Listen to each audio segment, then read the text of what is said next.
Anyone who watches Nurbit knows one challenge he's semi-famous for: chase videos. Malcolm Holmes, Victoria Watts, Fisto, the Crashman, Private Kowalski, the Nuka Freak.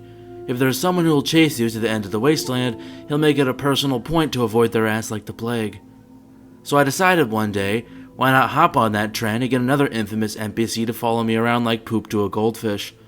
Only this NPC is infamous for other reasons. In fact, most people don't even know that Vulpes will chase you if you run away before he can brag about his slaughter. So today, I'm going to be hunted by the leader of the Frumentari in the world's most dangerous game, as I'm answering the question, can he beat Fallout New Vegas while being chased by Vulpes? As for the rules, well, I must get Vulpes on my tail, pun not intended, as soon as possible, and if he dies, stops following me, or catches up to me, I fail the run. Just so I don't trivialize things, I'm not allowing fast travel while he's chasing me, as it would be an unfair head start. I'm also playing on very hard difficulty with no companions allowed. Also, since I didn't think this run was interesting enough, I spiced it up with another rule I'll talk about later. Now, with all that aside, let's get started. For my name, I go with Lepus Invictus, because foxes eat rabbits. I then try my best to make a generic tough female protagonist before choosing my stats. 1 perception because I don't care about its perks, 1 charisma because it's always a dump stat, 1 luck since this isn't a crit build, 9 strength to fist things harder, 10 endurance to get fisted harder, 9 intelligence for more skill points, and 9 agility for VATs. For my tag skills, I go with melee weapons for Super Slam later down the line, repair because I was under the assumption I would need it this playthrough, and unarmed for, again, better fisting. As for traits, heavy-handed is a no-brainer considering my 1 luck, and Logan's Loophole allows me to cheese fights with junkie strength. After leaving the Doc's house, I encounter my first enemy, the DLC messages. I head to Nipton to pick up Vulpes as soon as possible, doing nothing of importance on the way as I feel like that would kinda be cheating. Unfortunately, you can't get chased by Mr. Hey, where the hell do you think you're going? As his dialogue radius is far too big. Finally, we meet the big bad wolf himself, who I downloaded a few mods for to increase his, appeal. Don't worry, I won't have you lashed to a cross like the rest of these degenerates. I want you to witness the fate of the town of Nipton. I want you to teach everyone you meet the lesson that Caesar's legion taught here.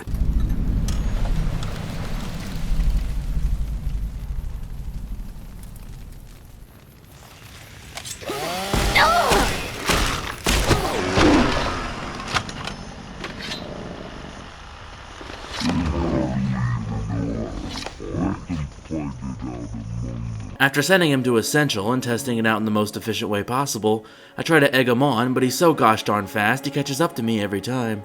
I have to turn myself into Sonic and speed past the Viper ambush to even stand a chance at outrunning him. This might seem like an unfair head start, but considering he's a trained intelligence agent, he'll pick up on my scent soon enough. I should mention that throughout this run, I will be waiting a few hours to test if Vulpes is still following me.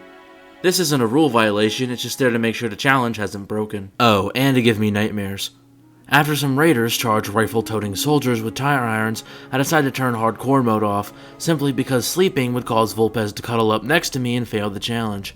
Some DLC items I don't need get handed to Cliff, and then I get a massage from some ferals as I need the Stealth Boy and Repcon for later.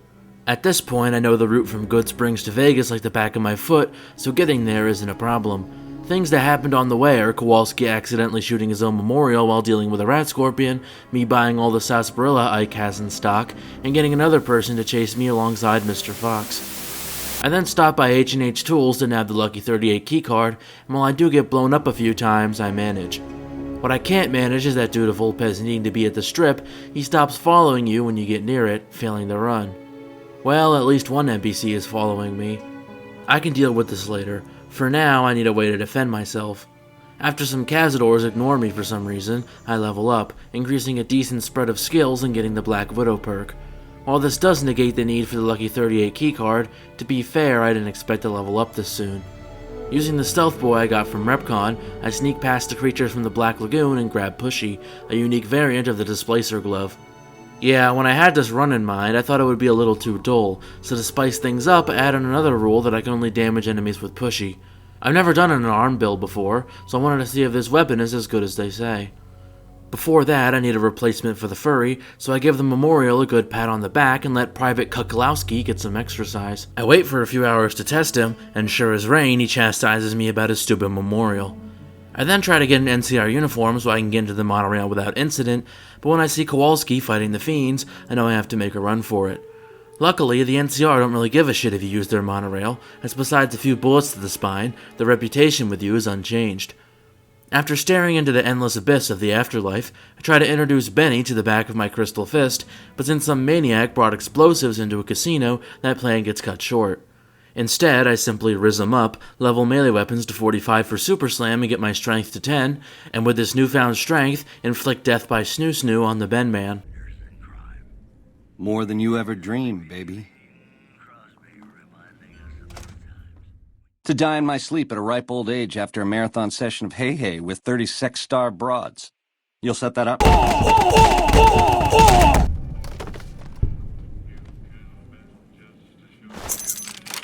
To be fair, Benny should have realized something was wrong when I tried to shove my displacer glove up his ass. Doing this not only levels me up and gets me the platinum chip, it gets me some nice drip to remember him by. And yes, I'm doing the Yes Man ending since all the others required far too much running around without being able to fast travel. While wearing his dead boss's suit, I shake my ass in front of Swank, whose head is glued to it by the way, and see none other than Incolta himself, who I promptly fist for rejecting me. I then drag his body into the fountain and join the nearby women in their drunk escapades. Are you going to spank us? I so love handcuffs. Well, you all know what happens next. I use the platinum chip to bypass House's security and run into his room before his robots can react. I then give him a dick punch so hard it sends his entire gaming setup off the hinges. Leveling up, I get the toughness perk and attempt to pull a Nurbit on the Omertas, but even with all my chems, it doesn't go as planned. With Flick from A Bug's Life inside Mr. House's gaming setup, I check out my favorite trooper boy. Old Ben warns me about not going past a Securitron greeter, despite the fact that I'm coming out of the strip, and I cheat some free side thugs not to push people around. On my way to the boomers, I level up, increasing unarmed in medicine. I give George a push in the right direction, and him getting blown up somehow glitches out the artillery, making limping to Nellis a breeze. Hey, I'm not complaining. Anyways, doing the boomer's quest for the 100th time while being chased by a vengeful private isn't on my to-do list, so instead I strap on my Mad Max helmet and combat armor, take every substance known to man, and start throwing down. Honestly, the boomers aren't that bad to deal with while using melee or unarmed, as they have little armor and can't use their explosives while you're up in their grill. After clearing out Pearl's room, I then move on to the children's barracks and give Lindsay a replacement for Mr. Teddy. Aww. I then bitch slap her to teach her that life isn't fair before hiding in the bathroom to avoid repercussions. Then, when I leave, something glorious happens. Pull back! Back to The men's barracks forced me to use a few stim packs, but I still cleaned them out pretty nicely. I like it, cut G.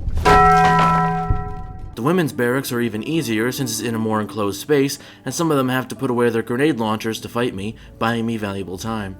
Unfortunately for me, Private Kowalski took advantage of the boomer's glitched artillery and is coming for my ass. When I try to clear out the boomer's mess hall, Private Kowalski runs up to me in a hallway and cabadons me, officially failing the challenge. Well, I'm not gonna let a silly thing like failure stop me now, so I knocked a block off Jack and Loyal, witness a boomer guard recovering from a lobotomy,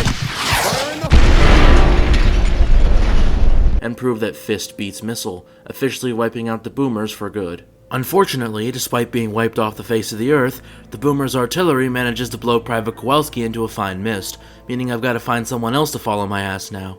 I head back to Goodsprings and start the Back in the Saddle quest, which spawns a specific NPC.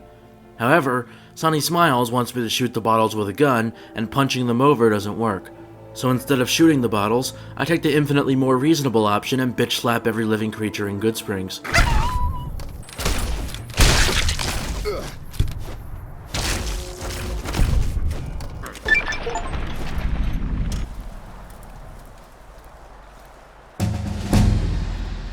This slaughter pleases me, allowing me to get unarmed to 100 in the Super Slam perk, which makes Pushy truly live up to its name.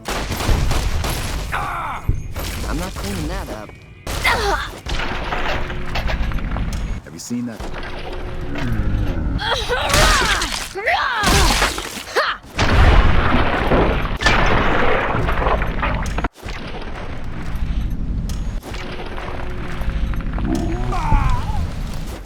just... Now that Goodsprings is consecrated in the blood of my enemies, I head over to a certain backstabber, looting Gene's skydiving and Lone Wolf radio on the way. Only he's not here.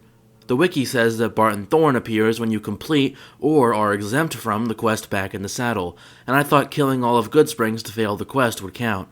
Not one to give up, I summon him with console commands, and while his quest seems to be working for now, once I clear out the geckos and find his girl, he doesn't come up the ridge to betray me.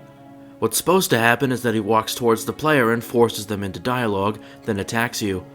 If you avoid him before he can talk to you, he'll chase you across the map.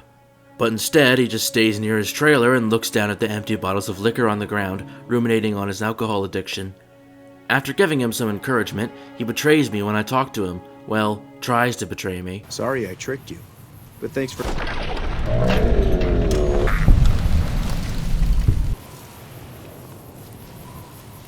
With him off the table, there's only one other character I can think of that would chase me across the ass end of the Mojave. You've done a good turn for the NCR, now we'd like to do one for you. Crap! There's an NCR emergency two-way radio. You are creepy You call, as shit. I use console commands to increase my reputation with the NCR, and sure enough, waiting a few hours causes him to blab about his radio. One thing about the radio man is that he will fight anyone who would normally be hostile to the NCR, and considering his lackluster weapons and armor, he usually loses. However, this isn't a problem, as he's immortal. That's right, no matter how many times he gets chopped up, crushed, shot, disintegrated, or melted, he'll come back right as rain a few moments later, as if he's trapped in some Groundhog Day loop of eternal torment. Also, since this guy is so relentless, I'm bending the original rules a bit. If he catches me, I don't fail the run, I just have to reload an earlier save. As long as I avoid talking to him in one continuous run, I'm good. Obviously, when I go into the fort, he doesn't last very long. Kaisar is understandably upset at the death of his favorite femboy, and instructs me to go into an irradiated, robot-infested bunker and blow it up from the inside. You know what, that's fair, I deserve that. However, when I open the bunker, I don't find a Securitron army. Instead, I find my favorite ranger. Gotta say, breaking into a hermetically sealed bunker just to tell me about a fancy radio? That's dedication. The next time around, I back away and let the nearby Legion guards deal with him. However, literally seconds after his death, he appears again inside the bunker. I then discover a neat trick. By constantly attacking, NPCs that would normally force you into dialogue can't. I use this opportunity to VATS his ass and yeet him across the room. While you might consider killing him cheating, he isn't technically talking to me, and he'll just respawn anyway, so I try my best not to just kill him every time, but if there's no way around it, he's gonna get punched. As it turns out, charging a military-grade turret with nothing but a fancy glove and a dream is a viable tactic, so upgrading the Securitron army goes off without a hitch. Turning in my quest progress to Kaisar makes me a good-natured rascal with the NCR, but as long as it doesn't go below that, the radio guy will still follow me. Speaking of following me, Cursor does just that if you activate the gate and run away. No, please! Don't leave me here!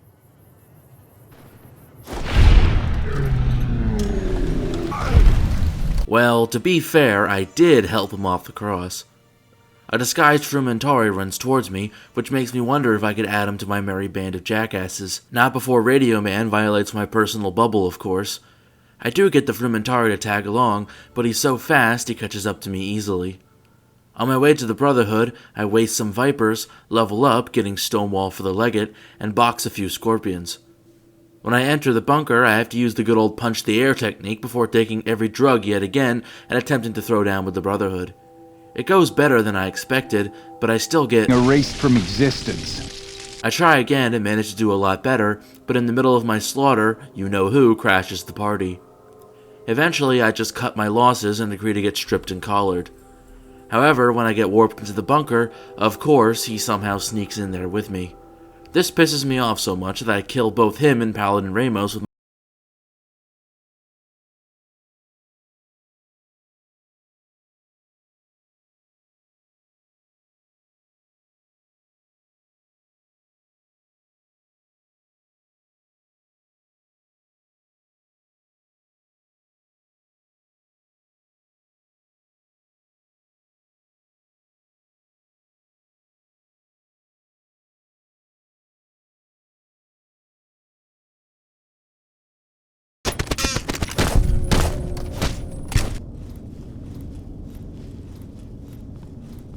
Reloading a save, I eventually managed to punch the air in such a way and talk to Ramos from a far enough distance that I can accept the quest from the Elder and get my stuff back.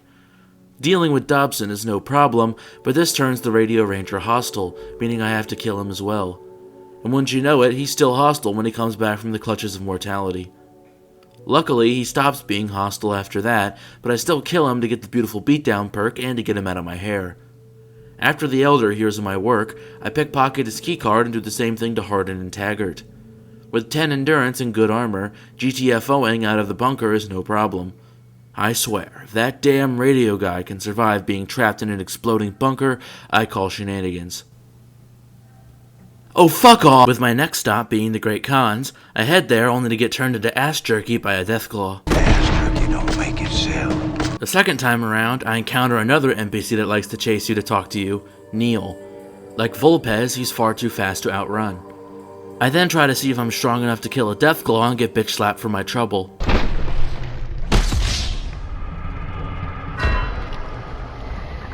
I do manage to kill one a little later, but the radio guy ruins my fun. Passing through Sloan, I fix Snuffle's leg because why not, get stung, and then take the Black Mountain shortcut to Red Rock Canyon. I ingest my usual buffet of drugs and strap on my combat armor before knocking the lights out of all the Great Khans.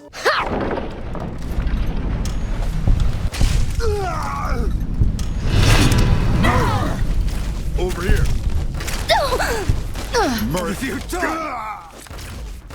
Hey! Damn. Murder.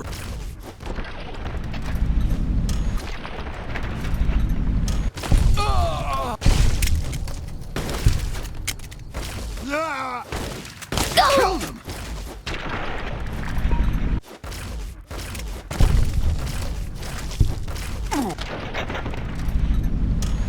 What the hell? You... What are we gonna do? What you... Hey! I like it cut, G. Doing this nets me a bunch of chems, including Turbo, which will be very important later on. A few dead fiends later... Beam attack! Oh, I missed. I'll get him next time. Beam attack! Maybe this will hit him. Beam attack! I buy Reinforced Combat Armor Mark II and a Reinforced Mark II Combat Armor helmet from Vendertron, and spend the rest of my caps on healing supplies from Ralph and Julie. However, for some reason, now and only now, killing the Radio Ranger gives me a dark hero reputation with the NCR. With my reputation that low, he no longer spawns. Therefore, I have to avoid killing him for the rest of the run. Who I don't have to avoid killing is the Omertas, as killing one of them and noping right back out is an easy way to cross them off the list.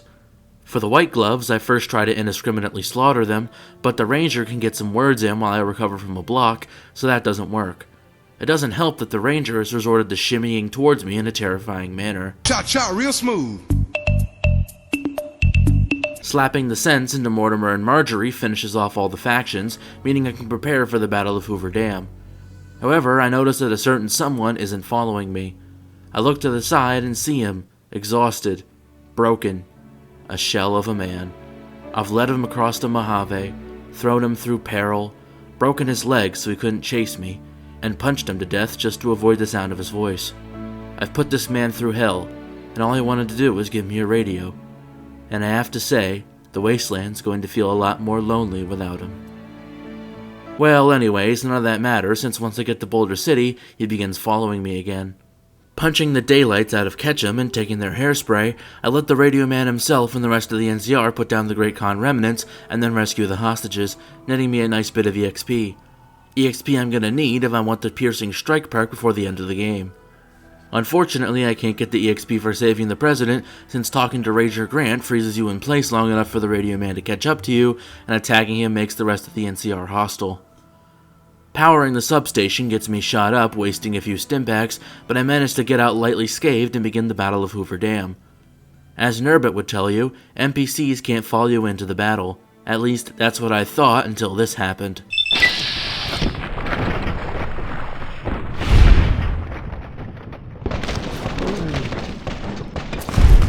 Come on.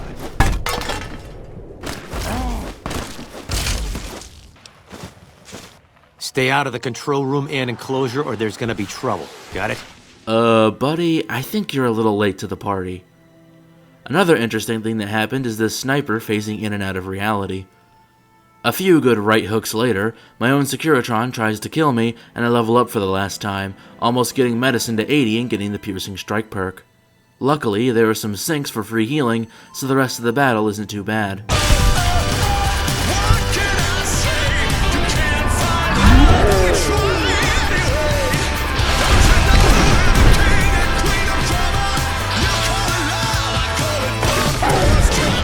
Now it's time for the battle with the Legate, and considering I have a full set of Mark II combat armor, the Super Slam perk, an inordinate amount of drugs, and have wiped out his sniper support beforehand, let's just say he's seen better days.